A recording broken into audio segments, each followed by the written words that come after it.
Ya, kali ini kita akan masuk ke pertemuan 9 dengan materi instalasi Windows Server dan Active Directory lokal. Windows Server adalah sebuah sistem operasi yang dikembangkan oleh Microsoft khusus untuk digunakan sebagai server di lingkungan jaringan komputer.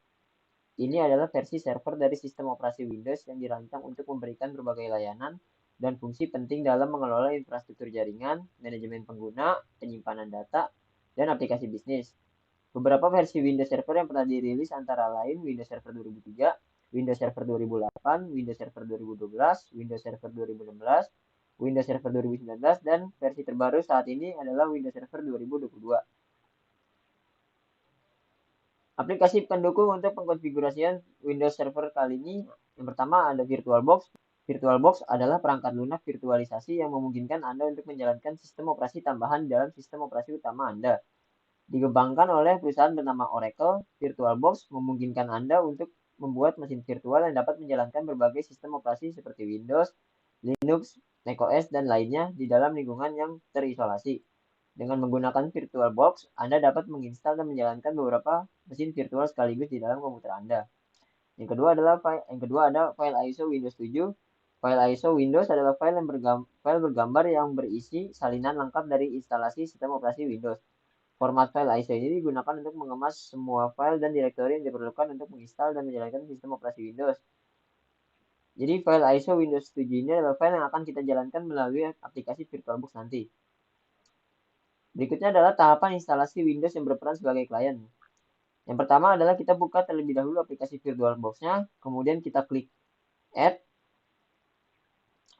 lalu buka folder di mana lokasi file ISO Windows kita berada, lalu klik Next, lalu masukkan username dan passwordnya, dan berikan nama hostname untuk file folder kita nanti, lalu klik Next, atur kapasitas RAM yang akan kita berikan kepada Windows 7 virtual kita nanti. Di sini saya memberikan kapasitas RAM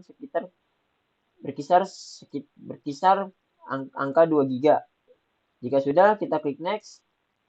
Jika sudah, kita klik start pada folder Windows yang sudah kita buat, lalu tunggu hingga file Windows berjalan. Jika sudah masuk ke tahap setup, tunggu hingga proses instalasi Windows pada aplikasi VirtualBox berjalan. Jika sudah, maka kita akan masuk ke tampilan menu Home Windows yang ada pada VirtualBox. Jika kita sudah masuk ke tampilan menu Home, kita masuk ke pengaturan network pada VirtualBox, lalu ubah attach to menjadi bridge adapter. Jika sudah kita rubah menjadi bridge adapter, kita klik OK. Kemudian masuk ke menu Network and Sharing Center, pilih Local Area Connection, lalu pilih IPv4, lalu ubah alamat IP kita menjadi alamat IP statik, dan berikan IP pada komputer kita sesuai dengan keinginan kita. Dan isikan DNS dengan alamat IP yang ada pada Windows Server yang sudah kita buat. Jika kita sudah men-setting alamat IP kita, lalu kita buka CMD dan kita ketikkan ping terhadap alamat IP Windows Server kita. Di sini Windows Server saya memiliki alamat 192.168.0.2. Dan apabila terdapat tulisan reply from alamat IP yang kita tuju, maka kita sudah terkoneksi dengan alamat IP pada Windows Server. Selanjutnya kita buka menu control panel, system and security, lalu pilih sistem, lalu pilih change setting, pilih change kembali, lalu ubah menjadi member of domain dan isikan nama domain yang sudah kita buat pada Windows Server. Di sini nama domain saya adalah joswansurya.id. Jika sudah, klik OK. Lalu masukkan username dan password yang sudah kita buat pada Windows Server. Lalu klik OK. Dan apabila username dan password yang kita masukkan benar, maka akan muncul tulisan welcome to the joswansurya.id domain. Jika sudah, klik OK. Lalu kita akan diminta untuk merestart perangkat kita. Kita klik saja restart now dan tunggu hingga proses restart berjalan. Ketika proses restart sudah selesai, kita akan diminta untuk memasukkan username dan password akun yang ada pada Windows Server. Di sini saya menggunakan user 4@joswansurya.id dengan password yang sudah dibuat, lalu kita klik enter untuk login. Dan berikut adalah hasil ketika kita sudah login menggunakan akun pada Windows Server.